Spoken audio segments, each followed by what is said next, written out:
¿Qué tal? Bienvenidos todas y todos a este seminario del Colegio de la Frontera Sur en Unidad Villahermosa. El día de hoy tenemos un tema bastante interesante a cargo de ecóloga con un máster en ciencias ambientales, un máster en ciencias con énfasis en gestión ambiental y de recursos naturales, doctora en ciencias de la ecología y desarrollo sustentable con énfasis en estudios de género y enfoque interseccional, investigadora postdoctoral con el proyecto Juntanza de Saberes, Interdisciplina e Incidencia del Funcionamiento Ecológico de los Ríos de la Cuenca Grijalva-Usumacinta en Ecosur Unidad Villahermosa, activista por los derechos humanos de las mujeres y las personas LGBTIQA+, acompañante de mujeres y personas LGBTIQA+, que sufren o han sufrido violencia, formación en seguridad y autodefensa en bicicleta en movimientos sociales, líneas de investigación primarias, estudios de género e interseccionalidad crítica, transdisciplina, investigación colaborativa, metodologías cualitativas y participativas, sistemas complejos, teorías del cambio, problemáticas socioambientales. El día de hoy tenemos a Parce Diana Blanco, es un placer tenerla aquí y nos va a dar el seminario de este día. Buen día a todas, a todos y a todas. Quisiera disculparme en nombre de todo el equipo también de Ecosur. Lamentablemente no funcionó tan bien la transmisión en vivo y por eso es que hicimos el esfuerzo de nuevo conjunto para que nos viéramos hoy. Aunque no va a ser tan rica la conversación en el sentido que voy a estar solo yo contándoles lo que he encontrado de esta historia, quisiera también darles la libertad de que me escriban para poder seguir hablando. Esto también ya es parte de una historia que podemos construir en conjunto y en colectivo. Entonces, lo que les quiero presentar hoy de nuevo es quiénes cuidan al agua. La sed no es igual para todo el mundo. Y digamos que en esta historia y en el título y releyendo el título, decidí cambiarlo y entonces sería ¿quiénes cuidamos el agua? La sed no es igual para todo el mundo. Esta presentación la hago y la comparto para que construyamos en colectivo a raíz del proyecto postdoctoral en el que estoy liderando, que se llama Juntanza de Saberes, Interdisciplina e Incidencia del Funcionamiento Ecológico de los Ríos en la Cuenca Grijalva-Usumacinta. Y justamente de esta juntanza de saberes, de estos análisis colectivos y también de estas dudas individuales, o más bien, más que individuales, particulares, es que hoy les vengo a compartir esto. Entonces, por un lado, las dudas, el inicio de una historia. Y ustedes también dirán, bueno, ¿es un inicio, es el final, es la mitad, es el nudo? No sabemos, pero bueno, para mí es el inicio de la historia a raíz de la estancia postdoctoral.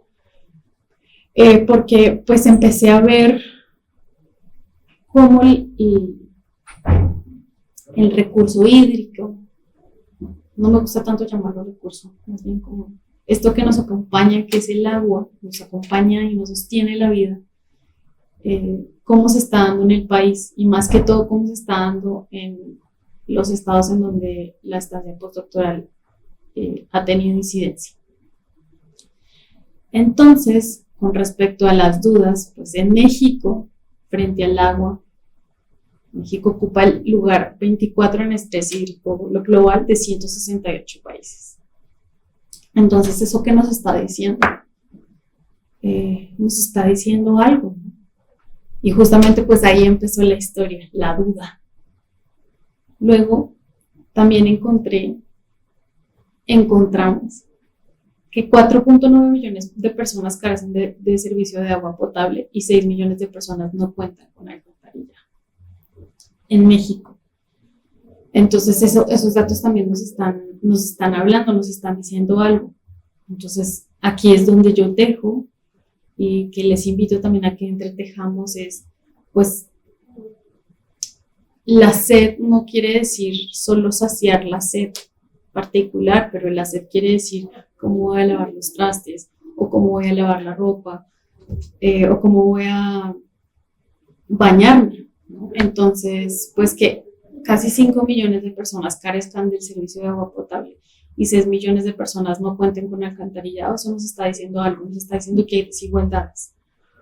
Y se profundizan en las zonas rurales y en las zonas urbanas más profundizadas, en la periferia, y que se cruzan con territorios originarios y afrodescendientes. Es decir, en México, cuando se habla de zonas rurales, también se hablan de zonas de pueblos originarios. Entonces, las desigualdades se profundizan de acuerdo a todo esto que nos cruza, que les cruza. El 14% de la población en México recibe agua las 24 horas del día. Entonces, yo me acuerdo que en vivo hice la pregunta, ¿quiénes tienen tinacos? Entonces, todas las personas que estaban tanto en las redes sociales como en presencia, dijeron, pues, casi todas, ¿no? Y casi todas bebemos agua de garrafón. Entonces, eso también, ¿qué nos está diciendo? Y justamente esas dudas son el inicio, pero también son el nudo de la historia, ¿no? Sentir un nudo acá en el estómago, sabiendo que hay desigualdades que se profundizan de acuerdo a lo que nos atraviesa, son nudos que son difíciles también de desenmudar. Luego también está el tema de que 1.2 millones de personas no tienen agua potable, especialmente en zonas rurales campesinas y de pueblos originarios. Entonces, de nuevo, solo que les comentaba, se cruza con el tema de que son territorios originarios, de pueblos originarios o afrodescendientes. Y que estas zonas rurales pues sí atraviesan una desigualdad más profunda. Luego, el 62% de la población rural sufre de escasez de agua. El 62%, más del 50%, más de la mitad de las personas que viven en la ruralidad sufren de escasez de agua. El 40% de la población rural y originaria, que de nuevo son muy relacionadas, están estrechamente relacionadas en México, no tiene acceso seguro al agua. Entonces, esto se cruza también con lo que les dije, el 14% únicamente quienes reciben 24 horas al día el agua. Generalmente estas poblaciones no tienen el acceso al agua a las 24 horas al día y las tienen muy restringidas. Y luego entonces también me preguntaba yo cómo lo vivimos las personas, mujeres y hombres, e incluso las personas LGBTIQ+, las personas que son mujeres y de pueblos originarios, las personas que son hombres de pueblos originarios, hombres de afrodescendientes. Y me encontré con esto. Y es que los hogares rurales, a la semana en promedio, 8.2 horas se dedican a la recolección de agua, frente a los hombres que es 4.9 horas a la semana. Y en los hogares urbanos son 17.6 horas a la semana las mujeres frente a 4.5 horas de los hombres a la semana. Y entonces, ¿eso qué nos dice? Nos dice que, bueno, pues hay un promedio que fuertemente está liderado por los trabajos de cuidados de las mujeres frente al manejo del agua. Entonces, por eso les digo, la sed no es para todo el mundo. Porque entonces aquí se están viendo las desigualdades que se profundizan en los cuerpos femeninos feminizados y en las mujeres. Y algo que también quisiera compartirles es que estas cifras son subestimadas. ¿Por qué les digo eso? Porque la población afromexicana fue legalmente reconocida en la Constitución hasta el 2019. Entonces, las estadísticas actuales todavía siguen sin representar las realidades de las personas afromexicanas o afrodescendientes. Entonces, de nuevo, ¿no? Estas dudas siguen existiendo y siguen haciendo una bolita más grande de dudas, ¿no? Una maraña que les invito a que construyamos las respuestas juntas, juntos y juntes. Y entonces aquí también digo, pues es una historia paradójica, ¿no? Porque en los estados de Chiapas y Tabasco, donde mayormente mi trabajo investigativo y activista ha tenido presencia.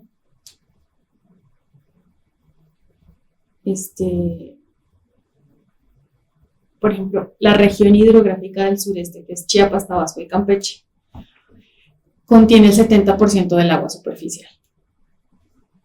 Y Chiapas y Tabasco el 30% del agua superficial en México. Entonces, en teoría, esta región tiene una alta riqueza en agua, ¿no? En agua superficial, pero paradójicamente, aunque son regiones ricas en agua y tienen alta pobreza hídrica.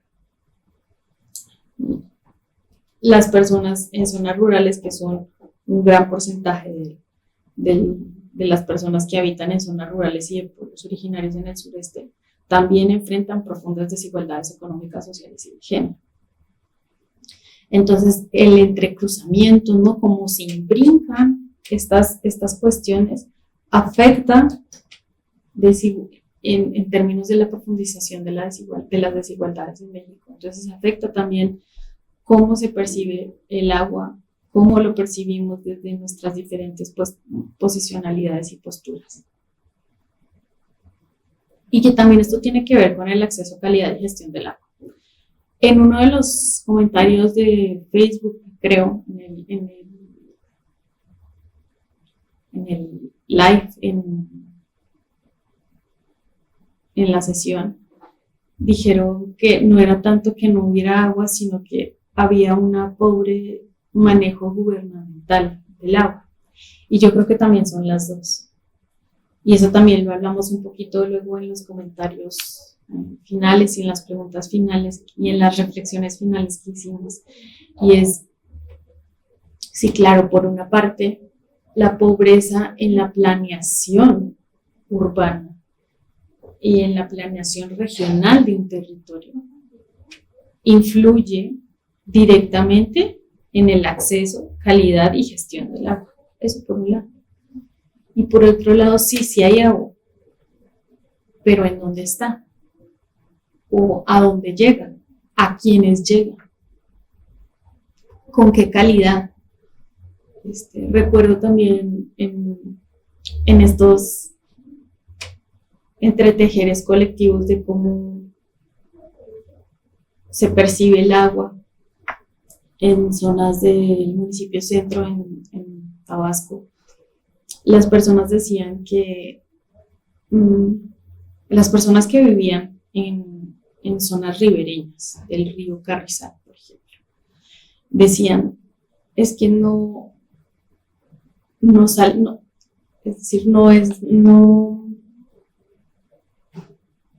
una cosa es vivir al lado de un río y otra cosa es poder obtener agua de ese río. Aquí nosotros no podemos obtener agua de ese río porque está muy contaminada. Entonces también ese es el tema de la calidad, porque de nada sirve tener harta agua si la calidad del agua no es buena. Y que es un poquito también las reflexiones que se construyeron y que se compartieron al final de la sesión que les menciono. Y por ejemplo, de este tema de acceso, calidad y gestión del agua, el 48% de la población rural no tiene agua entubada. Es casi la mitad de las personas en el sureste, en Chiapas y en Tabasco específicamente, que no tienen agua entubada. Entonces, que tienen que depender del agua, de otro tipo de acceso al agua, de acarrear el agua, de una pipa de agua. Y eso también implica no solo tiempo, trabajo de cuidado, pero también implica dinero. Y, como ya les compartí, pues las profundas desigualdades económicas, sociales y de género tampoco facilitan ese acceso. Bueno, viene otro tema que es muy fuerte en México y es el tema del extractivismo. Entonces, el extractivismo aterrizado a Chiapas y Tabasco, pues tiene que ver también con las hidroeléctricas, con la minería, con la industria petrolera, con la agroindustria y con los megaproyectos. Entonces, para que nos demos una idea, en Tabasco el 25% del agua está concesionada. y en Chiapas el 30% del agua está concesionada en términos de vuelo. ¿Eso qué nos está diciendo? Que entonces un gran porcentaje del volumen de agua que tenemos en Chiapas y en Tabasco se va a hidroeléctricas, minería, agroindustria, industria petrolera y megaproyectos.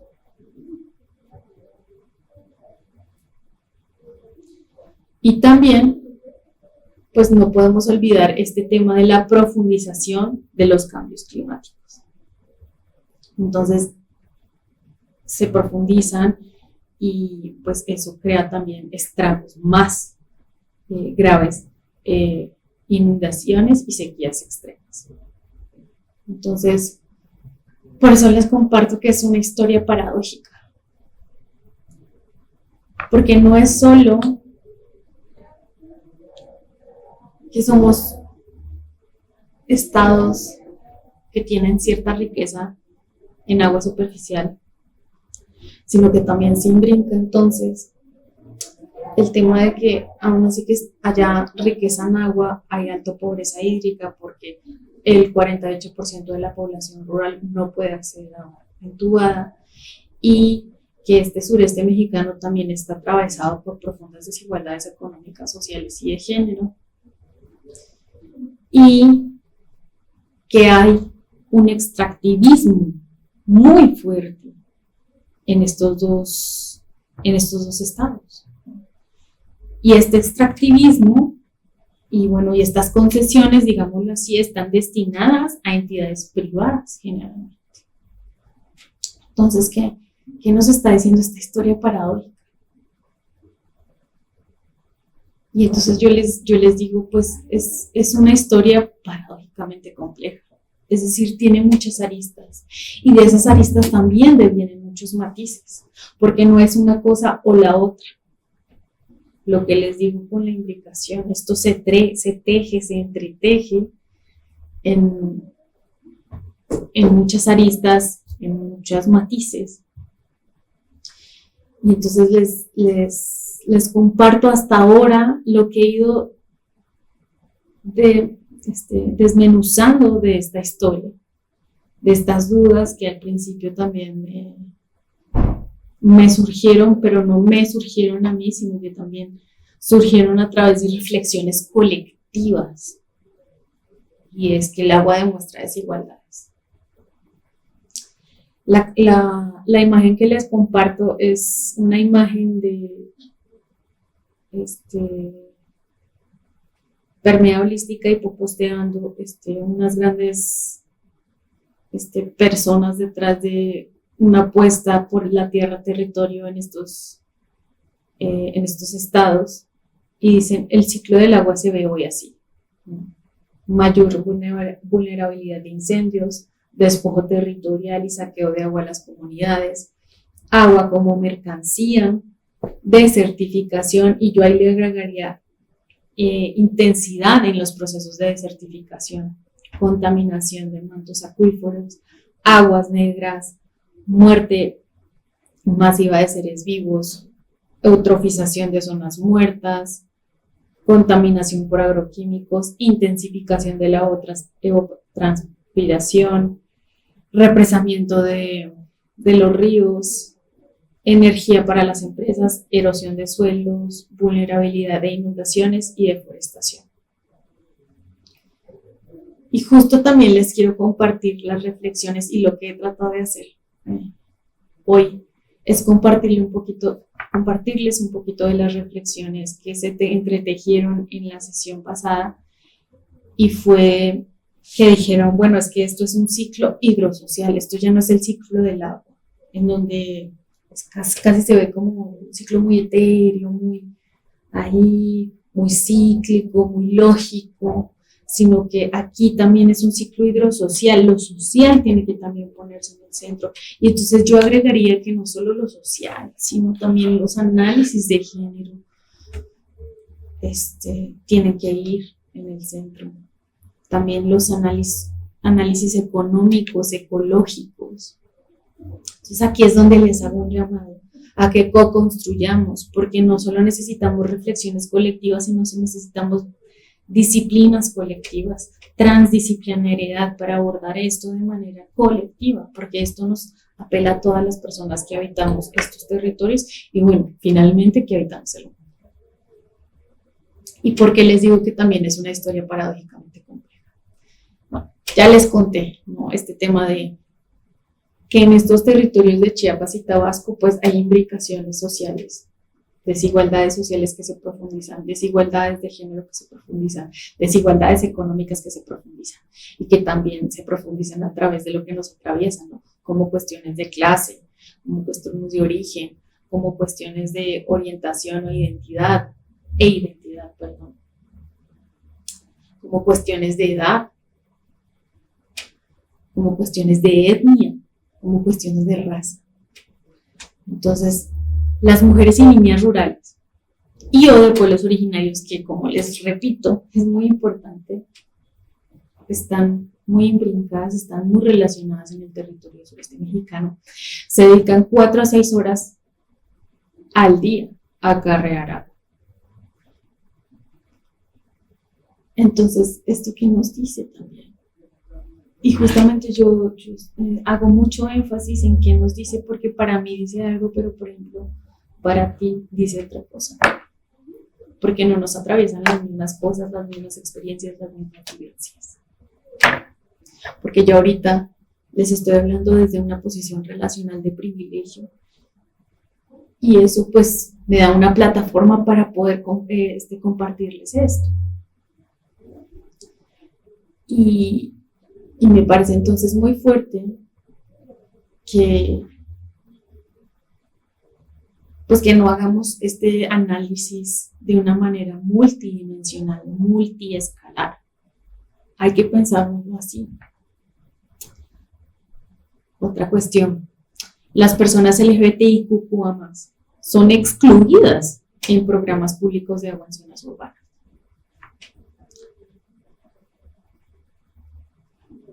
Esto es un dato muy fuerte. Si consideramos que las políticas públicas tendrían que responder a todas las personas. Entonces aquí vemos cómo estos trabajos, estas personas, estas identidades se van desdibujando y son actores clave en el trabajo de cuidados del agua. Otra cuestión es que las personas trans son excluidas en pozos comunitarios. De nuevo, ¿cómo entonces el agua sí es una forma, o bueno, el acceso, la calidad y la seguridad del agua se expresa a través también de estas desigualdades? Y bueno, y entre todo este acarrear, entre todo este ir a pedir por agua o ir a un pozo comunitario por agua, pues el 32% de estas personas, mujeres, niñas, personas trans, personas LGBTIQ+, perciben un 32% de violencias y riesgos por ir por el agua, por poder acceder al agua. Entonces, claro que hay una visión diferenciada de género frente al agua, y no solo es de género, como les decía, es de clase, es de raza, es de etnia, es de edad, es de identidad.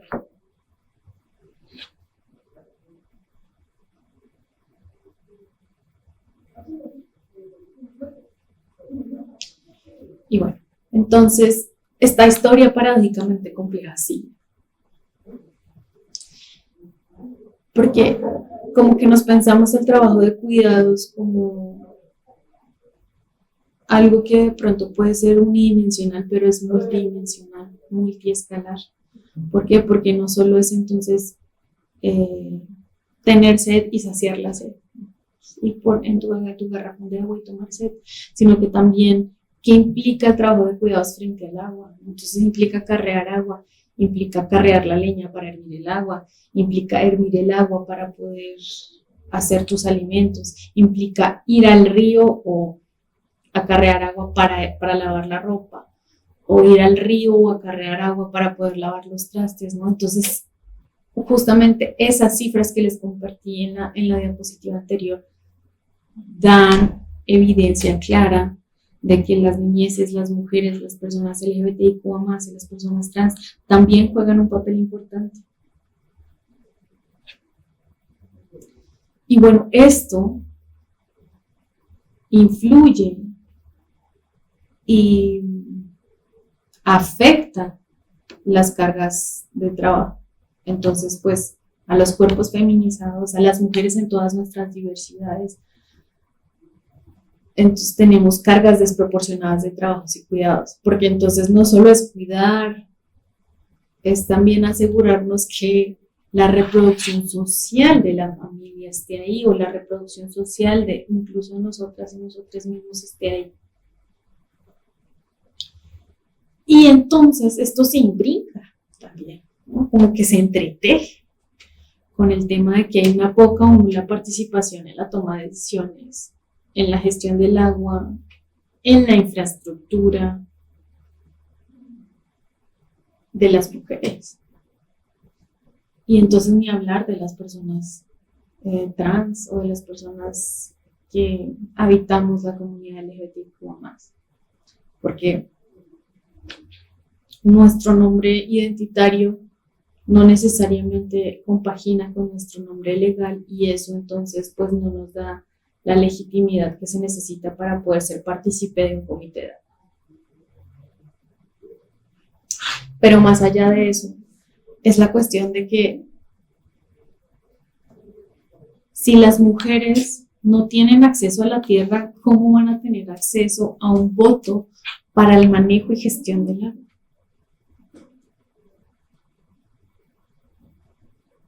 Y esto no solo se profundiza, sino que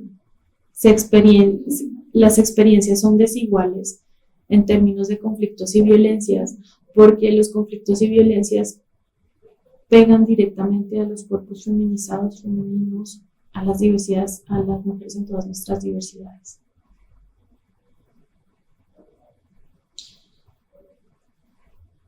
Y también está el tema de los, pues como ya les había comentado, ¿no? Los gastos en el agua, ¿no? El consumo de agua de embotellado, el desabasto de agua potable, por el acceso tan desigual al agua, por la calidad del agua, por la continuidad del acceso al agua. Pues entonces tenemos que gastar en agua, tenemos que consumir agua embotellada, y esa agua embotellada también es cara. ¿Y cómo podemos acceder a esa agua? No todo el mundo accede de manera igual. Y por eso les digo, es una historia paradójicamente compleja, porque no todas las personas vivimos la desigualdad de manera igual. No todas las personas habitamos posiciones relacionales de privilegios. Y bueno, esto también conlleva al desplazamiento forzado. Soy de origen, una persona colombiana, pero llevo acá 10 años en México viviendo. Y para mí pensarme el desplazamiento forzado, lamentablemente, también tiene que ver con la guerra que se ha desatado en mi país hace más de 70 años. Y lo que hemos estado haciendo en este análisis, y les digo hemos porque este análisis no lo he hecho sola, lo he hecho con personas autoras de otros países, de otras geografías, lo hemos hecho hablando también con las personas de las comunidades ribereñas, con otras experiencias, con otras vivencias. Entonces, que este desplazamiento forzado también se ve en términos de agua, se ve en lo ambiental, y es el poco nulo acceso al agua hace que las personas también se desplacen, ¿no? El poco o nulo acceso a otro tipo de cuestiones necesarias para vivir hace que las personas se desplacen forzosamente, no porque quieren.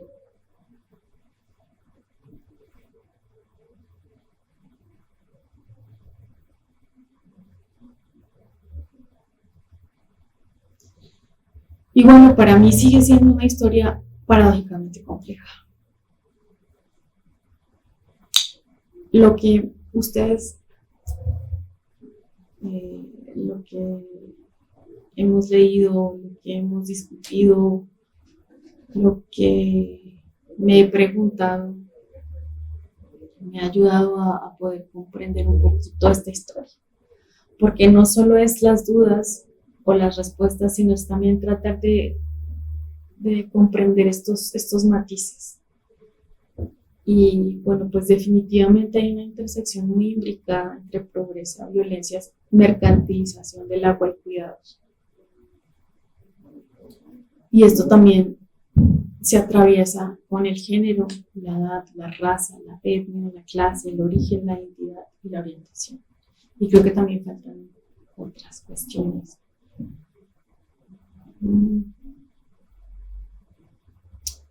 Y que también esto se expresa en el acaparamiento y el extractivismo. Es decir, las desigualdades se profundizan porque también hay una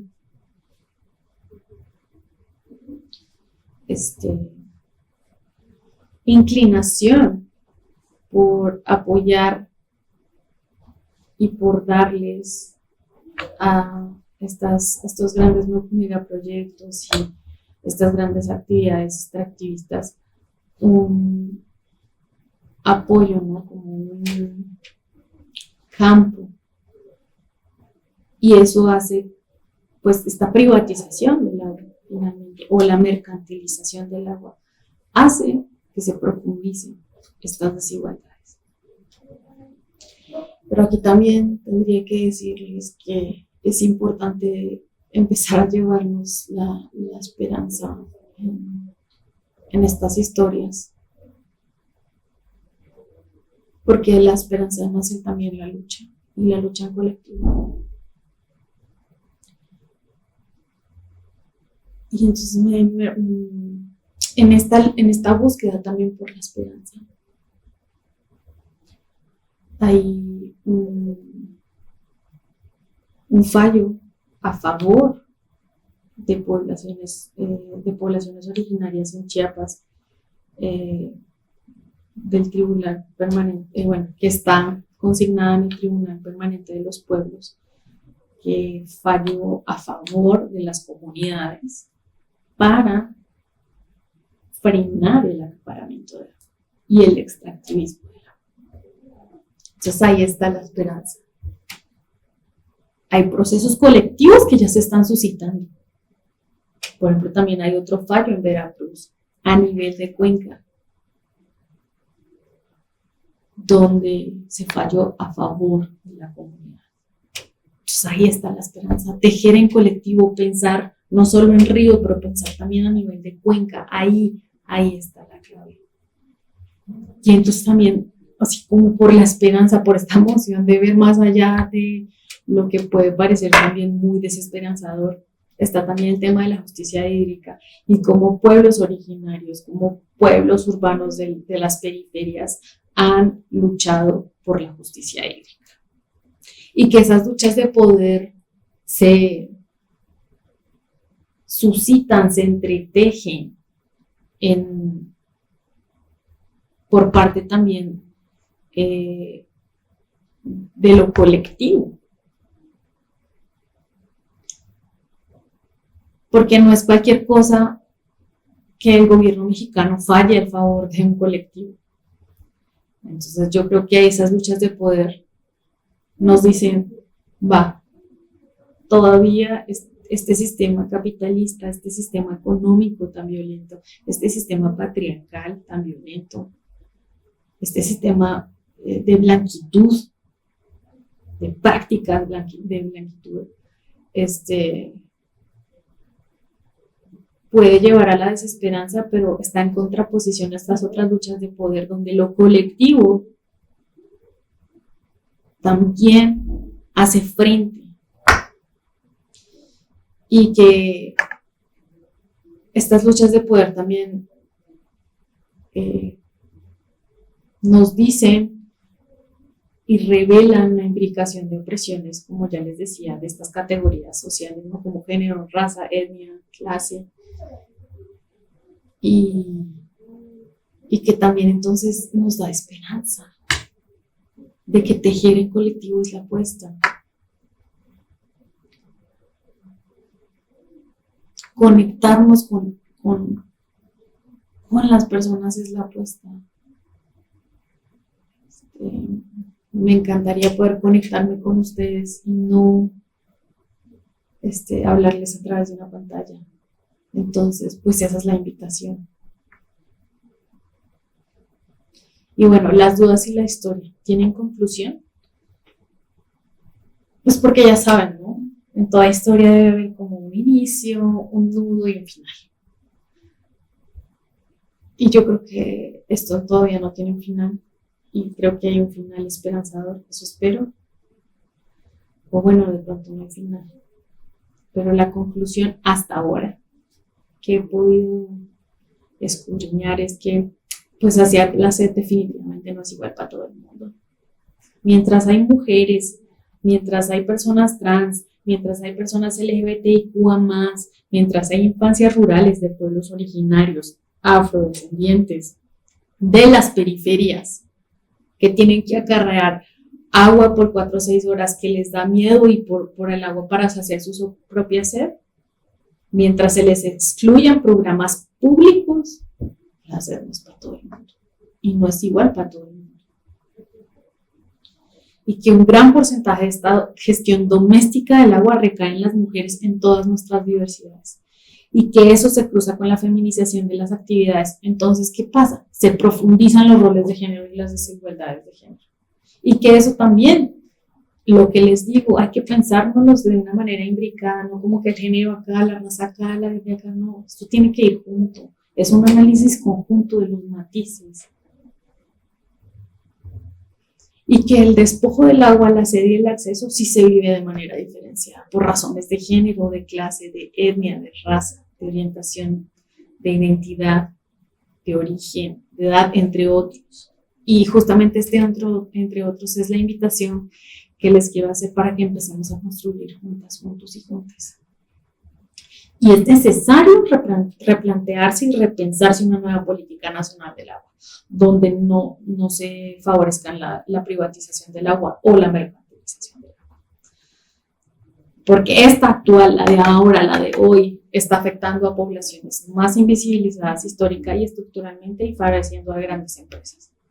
Estas políticas públicas del agua no están pensadas en quienes la cuidan, sino en quienes la acaparan. Hay que tener una visión interseccional, pero cuando digo una visión interseccional, no la digo como una interseccionalidad, yo diría como blanda. Es una visión interseccional crítica y autocrítica y autorreflexiva. Es decir, aceptar en dónde estamos en las posiciones de privilegio y en dónde estamos en las posiciones de desventaja o no, no necesariamente. Y esta visión interseccional de crítica tiene que hacerse frente al acceso, la calidad y el uso del agua. Hay que proponer, ser parte, luchar por políticas que se piensen en la pluralidad y diversidad de territorios, de saberes, de identidades y de orientaciones. Y bueno, pues mi conclusión que les quiero compartir es que esto es más una historia inacabada, con más dudas que respuestas, pero no se tiene que acabar la historia, como les decía. Esta historia se puede entretejer con ustedes, con lo que hemos leído, con lo que hemos reflexionado de manera particular, pero también de manera colectiva. Y porque hay más dudas que respuestas, pero las dudas nos llevan a cosas, el incomodarnos nos lleva a cosas.